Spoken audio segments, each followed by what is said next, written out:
Welcome back, and this is the fourth part of section B. Okay, അപ്പോൾ നമുക്ക് ഇനി moving iron ഇൻസ്ട്രുമെന്റ്സിനെ കുറിച്ചിട്ടാണ് നമുക്ക് ഇനി പഠിക്കാനുള്ളത്. അതിന്റെ ആദ്യത്തെ ഭാഗമാണ് മൂവിങ് അയൺ ഇൻസ്ട്രുമെന്റ്സിന്റെ. സോ ലെറ്റ് സി എന്താണ് ഈ മൂവിങ് അയൺ ഇൻസ്ട്രുമെന്റ്സ് എന്ന് നമുക്ക് നോക്കാം. അപ്പോൾ ഇതും ഒരു ഇൻഡിക്കേറ്റിംഗ് ഇൻസ്ട്രുമെന്റ് തന്നെയാണ്. ഈ ഒരു ഇൻസ്ട്രുമെന്റില് ആ ഡിഫ്ലക്റ്റിംഗ് ടോർക്ക് പ്രൊഡ്യൂസ് ചെയ്യുന്നത് ആ ഒരു മാഗ്നറ്റൈസേഷനിലൂടെയാണ്. ഓക്കെ, ആ സോഫ്റ്റ് അയൺ പീസസിന്റെ മാഗ്നറ്റൈസേഷനിലൂടെയാണ് ഇതിനകത്ത് ഡിഫ്ലക്ഷൻ ടോർക്ക് പ്രൊഡ്യൂസ് ചെയ്യപ്പെടുന്നത്. അതാണ് അതിന്റെ ആ ഒരു വ്യത്യാസം എന്ന് പറയുന്നത്. അപ്പൊ ഇവിടെ സോഫ്റ്റ് അയൺ പീസസ് ആ ഒരു മാഗ്നറ്റിക് ഫീൽഡിന്റെ ഉള്ളില്, അതായത് ആ ഒരു കറന്റ് ക്യാരിങ് കോയിലിന്റെ മാഗ്നറ്റിക് ഫീൽഡിനുള്ളില് സോഫ്റ്റ് ആയിട്ടുള്ള അയൺ പീസസ് അവിടെ ഉണ്ട് എന്നുള്ളതാണ്.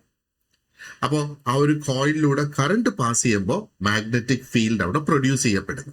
ആൻഡ് ഇങ്ങനെ പ്രൊഡ്യൂസ് ചെയ്യുന്ന ഈ മാഗ്നറ്റിക് ഫീൽഡാണ് ഈ സോഫ്റ്റ് ആയിട്ടുള്ള അയൺ പീസസിനെ മാഗ്നറ്റൈസ് ചെയ്യുന്നത്.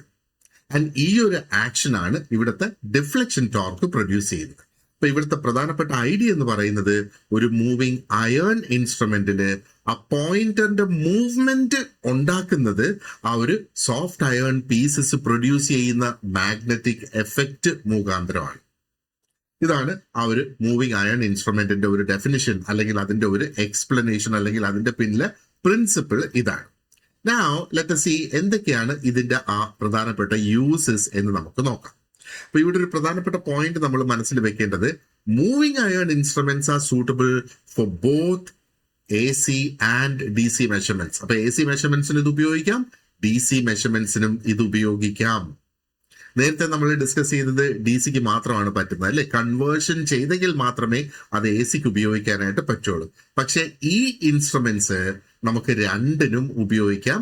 ആൻഡ് ഇത് വോൾട്ട് മീറ്റർ ആയിട്ടും ഉപയോഗിക്കുന്നുണ്ട്, അമ്മീറ്റർ ആയിട്ടും ഇത് ഉപയോഗിക്കുന്നുണ്ട് എന്നുള്ളതാണ്. ഇപ്പൊ യൂഷ്വലി പവർ സർക്യൂട്ട്സിൽ ഇത് കാണാനായിട്ട് സാധിക്കും, സ്വിച്ച് ബോർഡ്സിൽ ഇത് ഉപയോഗിക്കും, ആൻഡ് ഒരുപാടധികം ഇൻഡസ്ട്രിയൽ ഇൻസ്റ്റലേഷൻസിലും ഇത് ഉപയോഗിക്കും എന്നുള്ളത്. അപ്പൊ PSCയെ സംബന്ധിച്ചിടത്തോളം ഒരു പോയിന്റ് വളരെ വ്യക്തമായിട്ട് ഓർത്ത് വെച്ചോളുക, മൂവിങ് അയൺ ഇൻസ്ട്രുമെന്റ്സ് നമുക്ക് AC-ക്കും DC മെഷർമെന്റ്സിനും ഉപയോഗിക്കാം എന്നുള്ളതാണ് അതിന്റെ ആ ഒരു പ്രധാനപ്പെട്ട ഉപയോഗം എന്ന് പറയുന്നത്. ഓക്കെ, ഇനി let us look at the different types of moving iron instruments. അപ്പോ ഇവിടെ ടൈപ്സ് എന്ന് നമ്മൾ പറയുമ്പോഴത്തേക്ക് രണ്ട് പ്രധാനപ്പെട്ട ക്ലാസിഫിക്കേഷൻസ് നമുക്ക് ഇവിടെ കാണാം. അപ്പം ആദ്യത്തെ classification is based on attraction type moving iron instrument. And രണ്ടാമത്തെ ക്ലാസിഫിക്കേഷൻ എന്ന് പറയുന്നത് അട്രാക്ഷന്റെ നേരെ ഓപ്പോസിറ്റ് ആയ repulsion type moving iron instrument. രണ്ട് ടൈപ്സ് ഓഫ് ഇൻസ്ട്രുമെന്റ്സ് ഇവിടെയുണ്ട്. അട്രാക്ഷൻ ടൈപ്പ് മൂവിങ് അയൺ ഇൻസ്ട്രുമെന്റും ഉണ്ട്, റിപ്പൾഷൻ ടൈപ്പ് മൂവിങ് അയൺ ഇൻസ്ട്രുമെന്റും ഉണ്ട്. അപ്പൊ ഈ പേരിൽ നിന്ന് തന്നെ നമുക്കിവിടെ ഒരു ബേസിക് ഐഡിയ വരുന്നുണ്ട്, അല്ലെ? ആ ഒരു അട്രാക്ഷൻ ടൈപ്പില് ആ മൂവ്മെന്റ് ഉണ്ടാകുന്നത് അട്രാക്ഷനിലൂടെയാണ്. അതേപോലെ റിപ്പൾഷൻ ടൈപ്പില് ആ ഒരു മൂവ്മെന്റ് വരുന്നത് റിപ്പൾഷൻ എന്ന ആക്ഷനിലൂടെയാണ് ആ ഒരു മൂവ്മെന്റ് അവിടെ വരുന്നത്. ഇനി ലെറ്റ് us see എങ്ങനെയാണ് ഈ ഒരു attraction type of moving iron instrument വരുന്നത് എന്ന് നമുക്ക് നോക്കാം. അപ്പോ ഈ ഒരു ഇൻസ്ട്രുമെന്റിനകത്ത് a soft iron piece എന്ന് ഞാൻ പറഞ്ഞ് that is attracted into a coil. അതൊരു കോയിലിലേക്ക് അട്രാക്ട് ചെയ്യപ്പെടുന്നു. എപ്പോഴാണ്? ആ ഒരു കറണ്ട് കോയിലിലൂടെ ഫ്ലോ ചെയ്യുന്ന സമയത്ത്. അങ്ങനെയാണ് ആ ഒരു അട്രാക്ഷൻ അവിടെ ഉണ്ടാകുന്നത്. അപ്പൊ ഈ ഉണ്ടാകുന്ന ഒരു അട്രാക്ഷനിലൂടെ ഈ സോഫ്റ്റ് അയൺ പീസസ് അവിടെ മൂവ് ചെയ്യും എന്നുള്ളതാണ്. ആൻഡ് ഈ അയൺ പീസസിന്റെ മൂവ്മെന്റ് ആണ് ആ ഒരു പോയിന്ററെ ഡിഫ്ലക്ട് ചെയ്യാനുള്ള ആ ഒരു സാധ്യതയിലേക്ക് എത്തിക്കുന്നത്. അപ്പൊ ഇതിന്റെ ഒരു ബേസിക് ആയിട്ടുള്ള ഒരു വർക്കിംഗ്, ഈ അട്രാക്ഷന്റെ ബേസിക് ആയിട്ടുള്ള ആ ഒരു വർക്കിംഗ് വളരെ സിമ്പിൾ ആണ്. ഒന്ന്, കറണ്ട് ഫ്ലോ ചെയ്യുന്നു, ആൻഡ് മാഗ്നറ്റിക് ഫീൽഡ് ആ കറണ്ട് ഫ്ലോ ചെയ്യുന്നതിലൂടെ അവിടെ ജനറേറ്റ് ചെയ്യുന്നു, ആൻഡ് സോഫ്റ്റ് അയൺ അട്രാക്റ്റഡ് ആകുന്നു, ആൻഡ് അങ്ങനെ വരുമ്പോൾ പോയിന്റർ അവിടെ ഡിഫ്ലക്ട് ചെയ്യുന്നു എന്നുള്ളതാണ്. ഇനി ഈ ഒരു അട്രാക്ഷൻ ടൈപ്പിന്റെ വർക്കിംഗ് എങ്ങനെയാണ്, അതിന്റെ പ്രവർത്തനം എങ്ങനെ വരുന്നു എന്ന് നമുക്കൊന്ന് നോക്കാം. അപ്പോ നേരത്തെ ഞാൻ പറഞ്ഞതുപോലെ തന്നെ ആദ്യം ആ ഒരു കോയിലിലൂടെ കറണ്ട് പാസ് ചെയ്യണം എന്നുള്ളത്. ആൻഡ് ഈ ഒരു കറണ്ട് പാസ് ചെയ്യുന്നത് കൊണ്ട് ആ കോയിൽ ഒരു മാഗ്നറ്റിക് ഫീൽഡ് അവിടെ പ്രൊഡ്യൂസ് ചെയ്യുന്നു. പിന്നെ ആ ഒരു എന്താ പറയണ്ടേ സോഫ്റ്റ് ആയിട്ടുള്ള ആ ഒരു അയൺ പീസ് മാഗ്നറ്റൈസ്ഡ് ആയി മാറും. മാഗ്നറ്റിക് ഫീൽഡ് പ്രൊഡ്യൂസ് ചെയ്യുമ്പോൾ ഈ സോഫ്റ്റ് ആയിട്ടുള്ള പീസസ് അവിടെ മാഗ്നറ്റൈസ്ഡ് ആയി മാറുന്നത്. അപ്പോൾ ഒരിക്കൽ ഇത് മാഗ്നറ്റൈസ്ഡ് ആയി കഴിഞ്ഞാല് പിന്നെയാണ് അവിടെ ആ ഒരു അട്രാക്ഷൻ വരുന്നത്. അട്രാക്ഷൻ എങ്ങോട്ടാണ് വരുന്നത്? Towards the region of stronger magnetic field. ആ സ്ട്രോങ് ആയിട്ടുള്ള മാഗ്നറ്റിക് ഫീൽഡിന്റെ ആ ഒരു ഭാഗത്തേക്ക് അവിടെ ഒരു അട്രാക്ഷൻ അവിടെ വരുന്നു. അപ്പോ ഈ ഒരു മൂവ്മെന്റ്, ഈ സോഫ്റ്റ് അയൺ പീസിന്റെ ഈ മൂവ്മെന്റ് തന്നെയാണ് ആ ഒരു പോയിന്ററിന്റെ ഡിഫ്ലക്ഷൻ അവിടെ ഉണ്ടാക്കുന്നത്. അപ്പോൾ ആ ഒരു പോയിന്ററിന്റെ മൂവ്മെന്റ് ഈ ടൈപ്പിൽ ഇസ് ബിക്കോസ് ഓഫ് അട്രാക്ഷൻ. അത് സെപ്പറേറ്റ് ഞാൻ ഓൾറെഡി പറഞ്ഞെങ്കിലും സെപ്പറേറ്റ് ആയിട്ടൊരു സ്ലൈഡിൽ അത് വെച്ച് നമുക്ക് പ്രത്യേകം അത് ഓർത്ത് ഇരിക്കുക എന്നുള്ള ആ ഒരു ഉദ്ദേശം. ഓക്കെ, ഇനി ഈ ഒരു അട്രാക്ഷൻ ടൈപ്പില് ഡിഫ്ലക്ഷൻ ടോർക്ക് എങ്ങനെയാണ് വരുന്നത് എന്ന് നമുക്ക് ഒന്ന് നോക്കാം. അപ്പൊ ഇവിടെ എന്താ പറയേണ്ടത്, ഒരു വളരെ പ്രധാനപ്പെട്ട ഒരു ഇക്വേഷൻ നമുക്കുണ്ട്. അതായത് T sub D is directly proportional to I squared. ഇതാണ് നമ്മുടെ ആ ഒരു പ്രധാനപ്പെട്ട ഇക്വേഷൻ എന്ന് പറയുന്നത്. അപ്പൊ ഇവിടെ ടി സബ് ഡി എന്താണ്? അതാണ് നമ്മുടെ deflecting torque. And I squared അതെന്താണ്? ഐ സ്ക്വയർഡ് ആണ് നമ്മുടെ ഇവിടുത്തെ ആ ഒരു കറന്റിന്റെ സ്ക്വയർഡ് ആണ് ഇവിടെ എടുക്കുന്നത്. അപ്പൊ ഇവിടെ നമ്മൾ ഇതിന്റെ ഒരു പ്രാധാന്യം നമ്മൾ നോട്ടീസ് ചെയ്യുക. ആ ടോർക്ക് എന്ന് പറയുന്നത് it depends on I squared. ആ കറണ്ടിൽ അത് ഡിപ്പെൻഡ് ചെയ്യുന്ന ടോർക്ക് എന്ന് പറയുന്നത്. അപ്പൊ അങ്ങനെ വരുമ്പോ ആ ടോർക്കിന്റെ direction will always be the same even if the current reverses. ആ കറന്റ് റിവേഴ്സ് ആയാലും ആ ടോർക്കിന്റെ ഡയറക്ഷൻ എപ്പോഴും സെയിം ആയിട്ട് തന്നെ നിൽക്കും. അതുകൊണ്ടൊക്കെ തന്നെയല്ലേ ഇത് എ സിക്കും ഡി സിക്കും ഒരേപോലെ ഉപയോഗിക്കാനായിട്ട് കഴിയുന്നത്. ടോർക്കിന്റെ ആ ഒരു ഡയറക്ഷൻ ഇവിടെ റിവേഴ്സ് ആകില്ല എന്നുള്ളതാണ് അതിന്റെ ആ ഒരു പ്രത്യേകത. ഇനി നമുക്ക് ആ ഒരു റിപ്പൾഷൻ ടൈപ്പിലേക്ക് നമുക്കൊന്ന് നോക്കാം. അപ്പോ റിപ്പൾഷൻ ടൈപ്പിൽ നമ്മൾ നോക്കുകയാണെന്നുണ്ടെങ്കിൽ രണ്ട് അയൺ പീസസ് എഗെയിൻ ഇവിടെ ഉപയോഗിക്കുന്നുണ്ട്. സോഫ്റ്റ് അയൺ പീസസ് ഇവിടെ ഉപയോഗിക്കുന്നുണ്ട്. അതും ആ ഒരു കോയിലിന്റെ ഉള്ളിൽ പ്ലേസ് ചെയ്യുന്നു എന്നുള്ളതാണ്. അപ്പൊ ഇവിടെ ഒരു അയൺ പീസ് ഫിക്സ്ഡ് ആണ്, ഒന്ന് ഫിക്സ്ഡ് ആണ്. ആൻഡ് മറ്റേ അയൺ പീസ് ആക്ച്വലി ഇവിടെ മൂവബിൾ ആയിട്ടുള്ള ഒരു അയൺ പീസാണ്. അപ്പോ ഇവിടുത്തെ ആ ഒരു പോയിന്ററിന്റെ ഡിഫ്ലക്ഷൻ വരുന്നത് എങ്ങനെയാണ്? ആ ഒരു മൂവബിൾ ആയിട്ടുള്ള, ആ മൂവ് ചെയ്യാൻ പറ്റുന്ന ആ ഒരു അയൺ പീസിന്റെ മൂവ്മെന്റ് കൊണ്ടാണ് ഇവിടെ ഡിഫ്ലക്ഷൻ ഉണ്ടാകുന്നത്. ഇനി ഈ ഒരു റിപ്പൾഷൻ ടൈപ്പിന്റെ ആ ഒരു വർക്കിംഗ് പ്രിൻസിപ്പിൾ നമുക്ക് നോക്കുകയാണെന്നുണ്ടെങ്കിലോ, വീണ്ടും ഇവിടെ ആ കോയിലിലൂടെ കറണ്ട് പാസ് ചെയ്യുന്നു. അപ്പോ ഈ സോഫ്റ്റ് അയൺ പീസസ് വീണ്ടും അവിടെ മാഗ്നറ്റൈസ്ഡ് ആവുക. ഫിക്സ് ചെയ്തതും മറ്റേ റിമൂവ് ചെയ്യത്തക്ക രീതിയിലുള്ളതും മാഗ്നറ്റൈസ്ഡ് ആകുന്നു. അപ്പൊ ഇവിടെ അതിന് സിമിലർ ആയിട്ടുള്ള പൊളാരിറ്റി അവിടെ വരുന്നു. അപ്പൊ സിമിലർ ആയിട്ടുള്ള പൊളാരിറ്റി ആ മാഗ്നറ്റൈസേഷനിൽ വരുമ്പോ നമുക്കറിയാം സിമിലർ മാഗ്നറ്റിക് പോൾസ് എന്താണ് അതിന്റെ പ്രത്യേകത? ദേ ഡു നോട്ട് അട്രാക്ട്, അത് റിപ്പൽ ചെയ്യും എന്നുള്ളതാണ്. ഈ ഒരു റിപ്പൾഷൻ കൊണ്ട് ആ ഒരു മൂവിങ് അയൺ പീസ്, ആ മൂവബിൾ ആയിട്ടുള്ള ആ ഒരു പീസ് അവിടെ മൂവ് ചെയ്യും, അല്ലെങ്കിൽ അത് നീങ്ങും എന്നുള്ളതാണ്. ഈ ഒരു മൂവബിൾ ആയിട്ടുള്ള ആ ഒരു പീസിന്റെ മൂവ്മെന്റ് ആണ് ഇവിടെ ഡിഫ്ലക്ഷൻ ക്രിയേറ്റ് ചെയ്യുന്നത്. അപ്പോൾ ഈ ഒരു റിപ്പൾഷൻ ടൈപ്പ് ഇൻസ്ട്രുമെന്റിൽ നമ്മൾ നോക്കുകയാണെന്നുണ്ടെങ്കിൽ എന്താ പറയേണ്ടത്, ഡിഫ്ലക്ഷൻ അവിടെ റിപ്പൾഷൻ മൂലം ആണ് ഉണ്ടാകുന്നത്. അത് റിപ്പൾഷൻ എന്തുമൂലം വരുന്നത്, എന്തൊക്കെയാണ് അവിടെ റിപ്പൽ ചെയ്യുന്നത്? ആ രണ്ട് അയൺ പീസസിൽ വരുന്ന റിപ്പൾഷൻ. ആൻഡ് എന്തുകൊണ്ട്? അത് സിമിലർ ആയിട്ടുള്ള മാഗ്നറ്റൈസ് പോൾസ് ആണ് അതിനകത്ത് വരിക. ഇനി ഇതിന്റെ ടോർക്കിന്റെ കാര്യം നോക്കാനാണെങ്കിലോ, ഡിഫ്ലക്റ്റിംഗ് ടോർക്ക് ഈ ഒരു റിപ്പൾഷൻ ടൈപ്പിൽ നമ്മൾ നോക്കിയാൽ എഗെയിൻ എന്താ പറയേണ്ടത്, ഇവിടെ ടോർക്കിന്റെ റിലേഷൻ നമ്മൾ നോക്കുകയാണെന്നുണ്ടെങ്കിൽ സെയിം തന്നെയാണ്. സെയിം ഇക്വേഷൻ തന്നെ നമുക്ക് ഇവിടെ കാണാം. T sub D is directly proportional to I squared എന്ന് നമുക്ക് കാണാം. അപ്പോൾ ഇവിടെ വീണ്ടും എന്താ പറയേണ്ടത്, ടി സബ് ഡി ആണ് ആ ഒരു reflecting torque, and I squared ആണ് ഇതിനകത്തൂടെ പാസ് ചെയ്യുന്ന ആ ഒരു കറണ്ട്. അപ്പോ ഇവിടെ ആ ഒരു ടോർക്കും ഡിപ്പെൻഡ് ചെയ്യുന്നത് ഐ സ്ക്വയർഡിൽ തന്നെയാണ്. അപ്പോ റിപ്പൾഷൻ ടൈപ്പ് മൂവിങ് അയൺ ഇൻസ്ട്രുമെന്റ്സിന് വീണ്ടും എ സിയും ടി സിയും അതിലൂടെ നമുക്ക് ഡിറ്റക്ട് ചെയ്യാനോ ചെക്ക് ചെയ്യാനോ സാധിക്കും. ഇനി നമുക്ക് ഈ മൂവിങ് അയൺ ഇൻസ്ട്രുമെന്റ്സിന്റെ സ്കെയിലിന്റെ കാര്യം ഒന്ന് നോക്കിയാലോ. അപ്പോ ഇവിടെ വരുന്ന ആ ഒരു ഇമ്പോർട്ടന്റ് റിലേഷൻഷിപ്പ് എന്ന് പറയുന്നത് is theta is directly proportional to I squared എന്നുള്ളതാണ് അവിടെ വരുന്ന ആ ഒരു റിലേഷൻ അല്ലെ. അപ്പൊ ഇവിടെ തീറ്റ എന്താണ്? അതാണ് ആ ഒരു ആംഗിൾ ഓഫ് ഡിഫ്ലക്ഷൻ ആണ് തീറ്റ എന്ന് പറയുന്നത്. ആൻഡ് ഐ സ്ക്വയർഡ് എന്താണ്? എഗെയിൻ ഐ സ്ക്വയർഡ് മീൻസ് അതിൽ പാസ് ചെയ്യുന്ന കറണ്ടിന്റെ സ്ക്വയർഡ് ആണ് ഐ സ്ക്വയർഡ് കൊണ്ട് റെപ്രസെന്റ് ചെയ്യുന്നത്. അപ്പോ വീണ്ടും ഇവിടെ ഡയറക്ട്ലി പ്രൊപ്പോർഷണൽ ആണ് to the square of the current. അപ്പോ ആ സ്കെയിൽ എന്താകും? യൂണിഫോം ആകുമോ? നോൺ യൂണിഫോം ആകുമോ? യെസ്. അപ്പൊ ആ സ്കെയില് നോൺ യൂണിഫോം സ്കെയിൽ ആയിട്ട് മാറും. അതെന്തുകൊണ്ടാണ്? ആ ഒരു deflection proportional to squared of the current ആണ്, കറണ്ടിന്റെ സ്ക്വയർഡ് ആണ് വരുന്നത്. അതുകൊണ്ട് ആ ഒരു സ്കെയിൽ നോൺ യൂണിഫോം സ്കെയിൽ ആയിട്ട് മാറും. ഇനി ആ ഒരു സ്കെയിലിന്റെ ഒരു നേച്ചർ അല്ലെങ്കിൽ അതിന്റെ ആ ഒരു സ്വഭാവം നമ്മൾ നോക്കുകയാണെന്നുണ്ടെങ്കിലോ, മൂവിങ് അയൺ ഇൻസ്ട്രുമെന്റ്സിൽ സ്കെയിൽ ഡിവിഷൻസ് നമ്മൾ നോക്കുകയാണെന്നുണ്ടെങ്കിൽ അത് അതിന്റെ ആ ഒരു ലോവർ എൻഡിലേക്ക് വളരെയധികം അടുത്തടുത്തടുത്തടുത്ത് ക്രൗഡഡ് ആയിട്ട് ഇരിക്കുന്നതായിട്ട് നമുക്ക് കാണാം. ആൻഡ് അതിന്റെ അപ്പർ എൻഡിലേക്ക് വരുന്ന അനുസരിച്ച് ആ സ്കെയിലിന്റെ മാർക്കിംഗ് വൈഡറായി വരുന്നതും നമുക്ക് കാണാം. ഇത് ഒരു വളരെ കോമൺ പോയിന്റ് ആണ് PSC പരീക്ഷയെ സംബന്ധിച്ചിടത്തോളം. ഇപ്പൊ PMMC ഇൻസ്ട്രുമെന്റ്സിന് ഒരു യൂണിഫോം സ്കെയിൽ ഉണ്ട്, അത് ഓർത്ത് വെച്ചോളുക. അതിന്റെ സ്കെയിൽ യൂണിഫോം ആണ്. മൂവിങ് അയൺ ഇൻസ്ട്രുമെന്റ്സിന് നോൺ യൂണിഫോം ആണ് അതിന്റെ സ്കെയിൽ. ആൻഡ് ആ സ്കെയിൽ ക്ലസ്റ്റേർഡ് ആയിട്ട് നിൽക്കുന്നത് എവിടെയാണ്? അതിന്റെ ലോവർ എൻഡിൽ ക്ലസ്റ്റേർഡ് ആയിട്ട് നിൽക്കും. അത് വൈഡ് അപ്പാർട്ടായിട്ട് നിൽക്കുന്ന എവിടെയാണ്? അതിന്റെ ഹയർ എൻഡിൽ ആ ഒരു സ്കെയിൽ കുറെ കൂടെ വലുതായിട്ട് നിൽക്കും എന്നുള്ളത്. അപ്പൊ ഈ ഒരു കമ്പാരിസൺ നമ്മൾ കൃത്യമായിട്ട് ഓർത്തു വെച്ചോളുക. PMMC എന്ന് പറയുമ്പോൾ യൂണിഫോം സ്കെയിൽ ആണ്.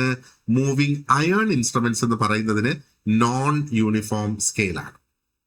ഇനി ഈ മൂവിങ് അയൺ ഇൻസ്ട്രുമെന്റ്സ് നമ്മൾ പറഞ്ഞത് DC-യിലും AC-യിലും അത് നമുക്ക് പ്രവർത്തിപ്പിക്കാം. അപ്പോ AC-യിൽ വരുമ്പോഴത്തേക്ക് എങ്ങനെയാണ് ആ ഒരു moving iron instrument AC measure ചെയ്യാൻ ഉപയോഗിക്കുന്നത്? അപ്പൊ ഇവിടെ ടോർക്ക് എഗെയിൻ ആ ഒരു കറണ്ടിന്റെ സ്ക്വയർഡ് ആണ് എന്ന് നമുക്കറിയാം. അപ്പോ ആ ഒരു എന്താ പറയണ്ടേ, കറണ്ടിന്റെ സ്ക്വയറില് അത് ഡിപ്പെൻഡ് ചെയ്യുന്നത് കൊണ്ട് ടോർക്ക് എപ്പോഴും പോസിറ്റീവായിട്ട് നിലനിൽക്കും. അത് ഏത് സാഹചര്യത്തിലാണ്? പോസിറ്റീവ് അല്ലെങ്കിൽ ആ ഒരു നെഗറ്റീവ് ഹാഫ് സൈക്കിളിലായിരുന്നാൽ പോലും അത് പോസിറ്റീവായിട്ട് തന്നെ നിലനിൽക്കും. അപ്പോ AC ആ ഒരു ഡയറക്ഷൻ റിവേഴ്സ് ചെയ്തിരുന്നാലും ശരി, ടോർക്ക് അവിടെ അതേപോലെ സെയിം ഡയറക്ഷനിൽ നിലനിൽക്കും എന്നുള്ളതാണ്. അതുകൊണ്ടാണ് ഈ മൂവിങ് അയൺ ഇൻസ്ട്രുമെന്റ്സിലൂടെ AC ഡിറ്റക്ട് ചെയ്യാനായിട്ട് സാധിക്കുക. നൗ മറ്റൊരു പ്രധാനപ്പെട്ട പോയിന്റ് ആണ് ഇതിന്റെ ആ ഒരു RMS വാല്യൂ എന്ന് പറയുന്നത്. ഒരു മൂവിങ് അയൺ ഇൻസ്ട്രുമെന്റിന് ഇറ്റ് ക്യാൻ ആക്ച്വലി റെസ്പോണ്ട് ആ ഒരു ഹീറ്റിംഗ് അല്ലെങ്കിൽ ആ ഒരു എഫക്റ്റീവ് വാല്യൂ, ആ ഒരു AC-യുടെ ഓൾട്ടർനേറ്റിംഗ് കറണ്ടിന്റെ ഹീറ്റിംഗ് അല്ലെങ്കിൽ എഫക്റ്റീവ് വാല്യൂവിന് ഇത് റെസ്പോണ്ട് ചെയ്യാം എന്നുള്ളതാണ്. അപ്പം ഈ ഒരു കാരണം കൊണ്ട് തന്നെ മൂവിങ് അയൺ ഇൻസ്ട്രുമെന്റ്സ് ജനറലി അത് അവർ എന്താ പറയേണ്ടത്, RMS വാല്യൂസ് അത് ഡിറ്റക്ട് ചെയ്യുക, റീഡ് ചെയ്യുക, അതിന് വേണ്ടിയിട്ട് കാലിബ്രേറ്റ് ചെയ്യപ്പെട്ടിട്ടുള്ള മെഷീൻസ് ആണ്. ഓക്കെ, അപ്പോൾ AC മെഷർമെന്റിന് moving iron instruments generally RMS values indicate ചെയ്യും. ഇനി ഈ മൂവിങ് അയൺ ഇൻസ്ട്രുമെന്റ്സിന്റെ അഡ്വാൻറ്റേജസ് നമ്മൾ നോക്കുകയാണെന്നുണ്ടെങ്കിലോ, വളരെ സിമ്പിൾ ആയിട്ടുള്ള ഇൻസ്ട്രുമെന്റ്സ് ആണ്, സ്ട്രോങ് ആണ്, വില കുറവാണ്, ചെലവ് കുറവാണ്. മറ്റൊരു പ്രധാനപ്പെട്ട അഡ്വാൻറ്റേജ് എന്ന് പറയുന്നത് അത് AC-ക്കും DC-ക്കും നമുക്ക് ഉപയോഗിക്കാം. അതെന്തുകൊണ്ട് ഉപയോഗിക്കാം എന്നുള്ള കാരണവും നമ്മൾ ഡിസ്കസ് ചെയ്തിട്ടുണ്ടല്ലേ. ആൻഡ് ആ ഒരു PMMC ഇൻസ്ട്രുമെന്റ്സിനെക്കാളും ഓവർലോഡുകൾ കുറെ കൂടെ നല്ലതുപോലെ വിത്ത്സ്റ്റാൻഡ് ചെയ്യാനുള്ള കഴിവ് ഇവിടെയുണ്ട്. അപ്പോൾ ഇത്തരത്തിലുള്ള ഈ ഫീച്ചേഴ്സ് നിലനിൽക്കുന്നത് കൊണ്ട് സ്വിച്ച് ബോർഡിൽ ഇത് ഉപയോഗിക്കാനായിട്ട് വളരെയധികം യൂസ്ഫുൾ ആണ് എന്നുള്ളതാണ്. അപ്പോൾ മൂവിങ് അയൺ ഇൻസ്ട്രുമെന്റ്സ് യൂസ്ഫുൾ ആകുന്നത് എന്തുകൊണ്ടാണ്, അല്ലെങ്കിൽ എവിടെയൊക്കെയാണ്? ഒന്ന്, സ്ട്രെങ്ത് ആവശ്യമുള്ളിടത്ത്, നമുക്ക് ലോ കോസ്റ്റിൽ ചെയ്തെടുക്കണം എന്ന ആവശ്യമുള്ളിടത്ത്, അതേപോലെ AC DC ഓപ്പറേഷനും പ്രധാനപ്പെട്ട് നിൽക്കുന്ന സ്ഥലങ്ങളിൽ നമുക്ക് മൂവിങ് അയൺ ഇൻസ്ട്രുമെന്റ്സ് ഉപയോഗിക്കാം. അപ്പൊ ഇത്രയൊക്കെ ഗുണഗണങ്ങൾ ഉണ്ടെങ്കിലും നേരത്തെ പറഞ്ഞതുപോലെ അതിന് കുറച്ച് ലിമിറ്റേഷൻസും ഉണ്ട് എന്നുള്ളതാണ്. അതിന്റെ ആദ്യത്തെ ലിമിറ്റേഷൻ തന്നെ നമ്മൾ നോക്കിയാൽ അതിന്റെ സ്കെയിൽ എന്ന് പറയുന്നത് നോൺ യൂണിഫോം ആണ്. അത് നോൺ യൂണിഫോം ആകുന്നത് എന്തുകൊണ്ട്, അല്ലെങ്കിൽ എന്താണ് അതിനുള്ള റീസൺ എന്ന് പറയുന്നത്? അതിന്റെ സെൻസിറ്റിവിറ്റി കുറവാണ്. ആൻഡ് PMMC ഇൻസ്ട്രുമെന്റ്സിന്റെ അത്രയും ആക്യുറസി ഇതിന് ലഭിക്കില്ല. അപ്പൊ PMMCക്ക് ലഭിക്കുന്ന അത്രയും സെൻസിറ്റിവിറ്റിയും ആക്യുറസിയും ഇതിന് ഇല്ല. ആൻഡ് ഈ ഇൻസ്ട്രുമെന്റ്സ് മൂവിംഗ് അയൺ ഇൻസ്ട്രുമെന്റ്സിന്റെ പവർ കൺസംഷൻ കൂടുതലാണ്. ഹിസ്റ്ററിസിസ്, സ്ട്രേ ആയിട്ടുള്ള magnetic field, frequency variation, temperature changes, ഇതൊക്കെ ഇതിനെ സ്വാധീനിക്കും എന്നുള്ളതാണ്. അപ്പൊ നമ്മൾ PMMCയുമായിട്ട് കമ്പയർ ചെയ്യുമ്പോൾ മൂവിംഗ് അയൺ ഇൻസ്ട്രുമെന്റ്സ് സ്ട്രോങ്ങർ ആണ്, ചീപ്പർ ആണ്. പക്ഷേ സെൻസിറ്റിവിറ്റിയും ആക്യുറസിയും ഇവിടെ കുറവായിട്ട് നമുക്ക് കാണാം. ഇനി എന്തൊക്കെയാണ് ഈ മൂവിംഗ് അയൺ ഇൻസ്ട്രുമെന്റ്സിൽ വരുന്ന ആ ഒരു എറേഴ്സ് എന്ന് നമുക്ക് നോക്കാം. ഓക്കെ, അപ്പോ ആദ്യം ഹിസ്റ്ററിസിസ് എറർ ആണ് ഇവിടെ ആദ്യം നമ്മൾ ഡിസ്കസ് ചെയ്യുന്നത്. ഈ എറർ വരുന്നത് എന്തുകൊണ്ടാണ്? ആ ഒരു അയണിന്റെ magnetization actually depends on its previous magnetic condition. അതിൽ ഓൾറെഡി നിലനിൽക്കുന്ന ആ ഒരു മാഗ്നറ്റിക് കണ്ടീഷനെ അനുസരിച്ചാണ് ഈ ഒരു മാഗ്നറ്റൈസേഷൻ ഇവിടെ നടക്കുന്നത്, അല്ലെ? അപ്പോ ഇവിടെ ഒരു എറർ കുറെ കൂടെ സിഗ്നിഫിക്കന്റ് ആയിട്ട് വരാം ഈ ഒരു ഇൻസ്ട്രുമെന്റ് നമ്മൾ DC ഉപയോഗിക്കുമ്പോൾ. അപ്പോ അവര് എന്താ പറയണ്ടേ, ഇവിടെ ഓർത്തു വെക്കേണ്ട ഒരു കാര്യം എന്ന് പറയുന്നത്, ഇത്തരത്തിലുള്ള എറർ എന്ന് പറയുന്നത് എപ്പോഴും ആ ഒരു അയണിന്റെ മാഗ്നറ്റിക് ബിഹേവിയറുമായിട്ട് കണക്റ്റഡ് ആണ്. ഇനി നമുക്കിവിടെ ഫ്രീക്വൻസി എറേഴ്സ് നമുക്കിവിടെ കാണാം. അപ്പൊ ഫ്രീക്വൻസി എറേഴ്സ് എന്ന് പറയുന്നത് അതുണ്ടാകുന്നത് കാരണം ഈ മൂവിംഗ് അയൺ ഇൻസ്ട്രുമെന്റ്സിന് ഇൻഡക്റ്റൻസ് ഉണ്ട്. അപ്പൊ ഫ്രീക്വൻസി മാറുമ്പോ ആ കോയിലിന്റെ റിയാക്റ്റൻസും അതേപോലെ അവിടെ മാറും എന്നുള്ളതാണ്. ഇത് ആ ഒരു കറന്റ് ഡിസ്ട്രിബ്യൂഷനെ സ്വാധീനിക്കും. അങ്ങനെയാണ് ഈ ഒരു എറർ അവിടെ പ്രൊഡ്യൂസ് ചെയ്യുന്നത്. അപ്പോ ഫ്രീക്വൻസി എറർ എന്ന് പറയുന്നത് it is related to changes in frequency. ആ ഫ്രീക്വൻസിയിൽ വരുന്ന ചേഞ്ചസിൽ ബന്ധപ്പെട്ട് കിടക്കുന്ന ഫ്രീക്വൻസി എറർ എന്ന് പറയുന്നത്. അതേപോലെ ആ ഒരു കോയിലിന്റെ റിയാക്റ്റൻസിനെയും അടിസ്ഥാനപ്പെടുത്തിയിരിക്കും എന്നുള്ളതാണ്. ഇനി മറ്റൊരു എറർ ഇവിടെ വരുന്നത് ടെമ്പറേച്ചർ എററാണ്. ഇപ്പൊ ടെമ്പറേച്ചറിന് ആ ഒരു കോയിലിന്റെയും സ്പ്രിങ്സിന്റെയും എന്താ പറയേണ്ടത്, റെസിസ്റ്റൻസിനെ ബാധിക്കാം ടെമ്പറേച്ചറിന്. അപ്പോ റെസിസ്റ്റൻസ് മാറുന്ന സമയത്ത് എന്താ ഉണ്ടാവുക? ആ ഒരു കറണ്ടിലും അവിടെ മാറ്റം വരും. അപ്പൊ അതിന്റെ ഫലമായിട്ട് മെഷർമെന്റിൽ എറർ ഉണ്ടാകും. അപ്പൊ ടെമ്പറേച്ചറിന് ശരിക്കും എന്താ പറയേണ്ടത്, ഇത് സംഭവിക്കുന്നത് എന്തുകൊണ്ടാണ്? ഈ ടെമ്പറേച്ചർ എറർ സംഭവിക്കുന്നത് ടെമ്പറേച്ചർ അതിനകത്തുള്ള പാർട്സിന്റെ റെസിസ്റ്റൻസിനെ സ്വാധീനിക്കും. ആ പാർട്സ് ഏതൊക്കെയാണ്? കോയിൽ, സ്പ്രിങ്സ്, അങ്ങനെയുള്ള പാർട്സ് ഉണ്ട്. ഇനി സ്ട്രേ മാഗ്നറ്റിക് ഫീൽഡ് എററിന്റെ കാര്യം ഞാൻ നേരത്തെ പറഞ്ഞിരുന്നല്ലോ.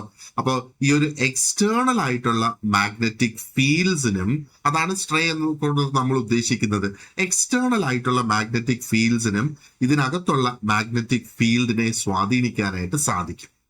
അപ്പോ ഒരു ഇൻസ്ട്രുമെന്റിന്റെ മാഗ്നറ്റിക് ഫീൽഡ് അവിടെ എഫക്റ്റഡ് ആകുമ്പോൾ അതിന്റെ റീഡിങ്ങും ഓട്ടോമാറ്റിക്കലി എഫക്റ്റഡ് ആകും എന്നുള്ളതാണ്. അപ്പൊ അതിന് മാഗ്നറ്റിക് ഷീൽഡിംഗ് ഉപയോഗിച്ചുകൊണ്ട് ഇത്തരത്തിലുള്ള എറർ നമുക്ക് റെഡ്യൂസ് ചെയ്യാം എന്നുള്ളത്. പക്ഷെ ഇവിടുത്തെ പ്രധാന പോയിന്റ് എന്ന് പറയുന്നത് ഈ സ്ട്രേ മാഗ്നറ്റിക് ഫീൽഡ് എറർ അത് ഉണ്ടാകും എക്സ്റ്റേണൽ മാഗ്നറ്റിക് ഇൻഫ്ലുവൻസ് കൊണ്ട്. ആൻഡ് അത് മാഗ്നറ്റിക് ഷീൽഡിംഗ്, അതായത് ആ എക്സ്റ്റേണൽ മാഗ്നറ്റിന് ഇൻസ്ട്രുമെന്റിനെ എഫക്ട് ചെയ്യാതിരിക്കുന്നതിന് വേണ്ടി അതിനൊരു പ്രൊട്ടക്റ്റീവ് ഷീൽഡ് കൊടുക്കുന്നതാണ് മാഗ്നറ്റിക് ഷീൽഡിംഗ് എന്ന് പറയുന്നത്. ഇനി മറ്റൊന്ന് എഡി കറന്റിന്റെ എറർ ആണ് ഇനി അടുത്ത നമുക്ക് നോക്കാനുള്ളത്. അപ്പോ എഡി കറന്റ് എന്താണ് ചെയ്യുന്നത്? They may be induced in metallic parts of the instruments, അല്ലെ? ആ ഒരു ഇൻസ്ട്രുമെന്റിന്റെ മെറ്റാലിക് പാർട്സിൽ എഡി കറന്റ് ഒരു പക്ഷേ ഇൻഡ്യൂസ്ഡ് ആകും. അപ്പൊ ഈ എഡി കറന്റും ഒത്തിരി അധികം എറേഴ്സ് പ്രൊഡ്യൂസ് ചെയ്യും. അതിന് നമുക്ക് കുറെ കൂടെ കൃത്യമായിട്ടുള്ള ഡിസൈൻ അവിടെ കൊണ്ടുവരണം. ആൻഡ് ഇങ്ങനെ എഡി കറൻസ് പ്രൊഡ്യൂസ് ചെയ്യാത്ത അല്ലെങ്കിൽ അതിന്റെ എഫക്റ്റ് കുറയ്ക്കത്തക്ക രീതിയിലുള്ള മെറ്റീരിയൽസ് അതിന്റെ നിർമ്മാണത്തിന് ഉപയോഗിക്കുക എന്നുള്ളതാണ്. അപ്പോൾ ഒരു കൃത്യമായ ഡിസൈനിലൂടെയും സൂട്ടബിൾ ആയിട്ടുള്ള മെറ്റീരിയൽസ് ഉപയോഗിക്കുന്നതിലൂടെയും ഈ എഡി കറന്റിനെ നമുക്ക് കുറച്ചു കൊണ്ടുവരാം എന്നുള്ളതാണ്.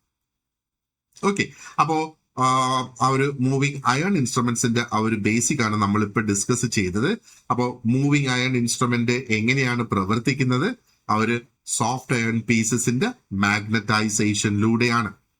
മൂവിംഗ് അയൺ ഇൻസ്ട്രുമെന്റ്സിന്റെ സൂട്ടബിലിറ്റി എന്താണെന്ന് ചോദിച്ചാലോ അത് AC-ക്കും DC-ക്കും ഉപയോഗിക്കാം. ഇനി ഏതൊക്കെയാണ് ആ രണ്ട് തരത്തിലുള്ള മൂവിങ് അയൺ?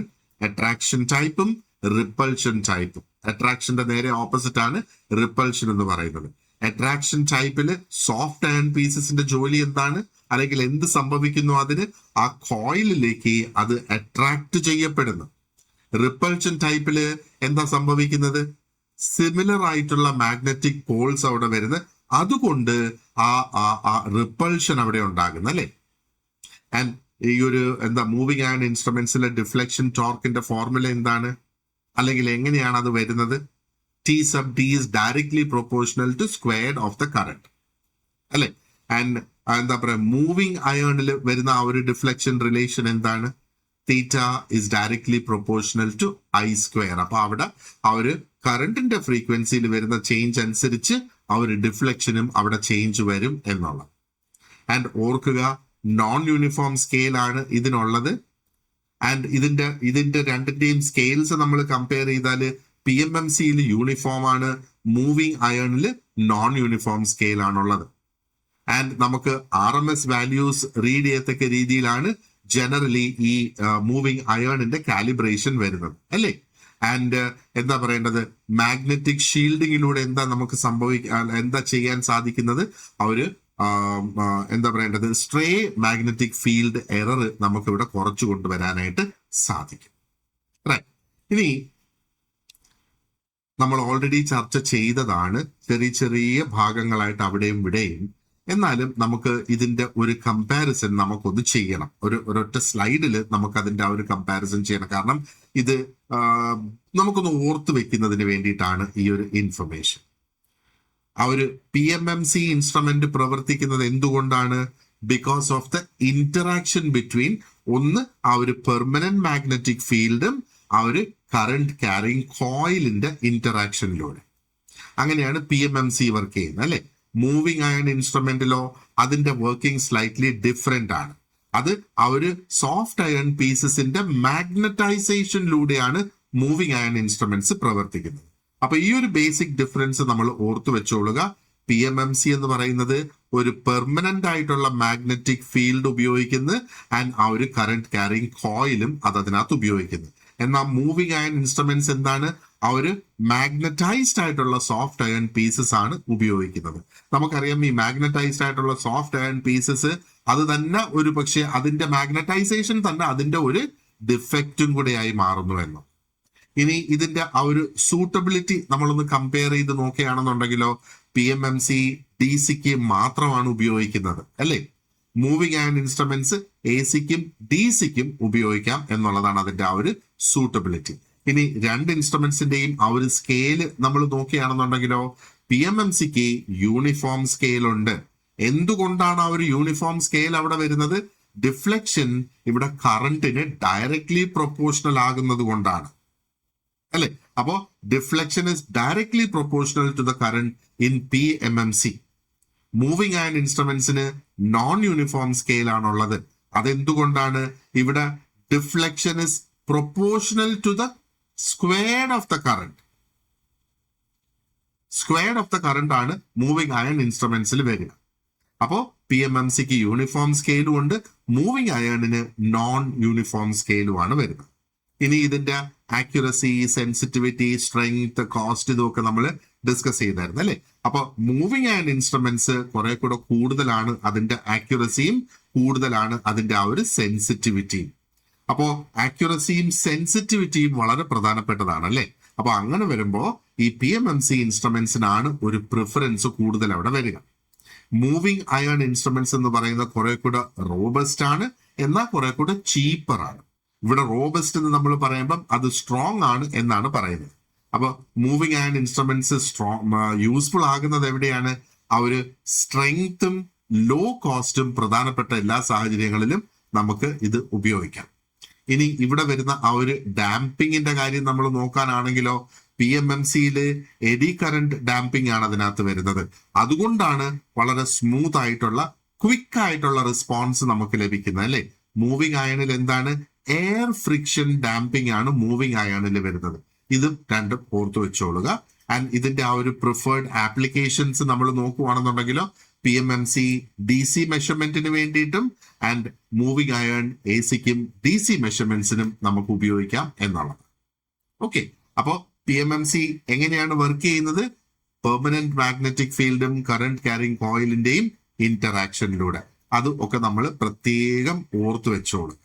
ഓക്കെ, ഇനി അടുത്തത് നമുക്ക് നോക്കാനുള്ളത് galvanometers into ammeters and voltmeters ആണ്. We will look at this in the next part of the lesson. So thank you very much for watching this part and you have an excellent day ahead. See you in the next class.